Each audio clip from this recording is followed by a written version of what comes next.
Good morning. I fed all the street cats and gave them fresh water. There wasn't any homeless out there today, which is good because I didn't feel like having a yelling match with them like we did yesterday. I had a bunch of dental work done yesterday, and I'm recovering from that. Successful people don't usually surround themselves with unsuccessful people. A character of unsuccessful people is hating and spending too much time thinking and competing with others. I've had more success on TikTok and Instagram in the last few months than any of the young people in these apartments. It's not even close. But despite me turning 43 years old in a couple weeks, these kids still try to challenge and compete with me.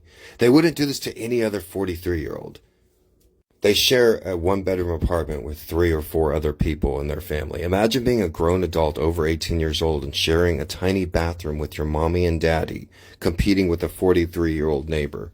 I won't ever know what that is like because I won't ever sell myself that short. If I had no money, I'd rather be independent and build a campsite and an outhouse on top of a mountain. I've done that. Successful people, especially successful people in their 40s, don't want to compete with young kids or 40-year-old mothers. But usually when unsuccessful, impoverished people get near greatness, instead of appreciating it for what it is and possibly learning from it, they want to have a pissing contest with it. It gets to the point where it's actually dangerous to surround yourself with these kind of poor, unsuccessful people, because when all other options are exhausted, it's human nature to hit something. The simplest of men, the illogical man. When you want to fix something, what do? When you want to make it shut up, what do? You hit it.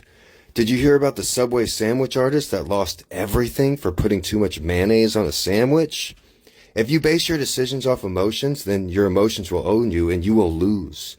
Harry Styles spit on Chris Pratt the other day, but Chris Pratt just smiled and waved it off. Once, when I was a teenager, Jonathan Lewis accidentally spit on my shoe. I lost it, held him down, and hawked a loogie in his face.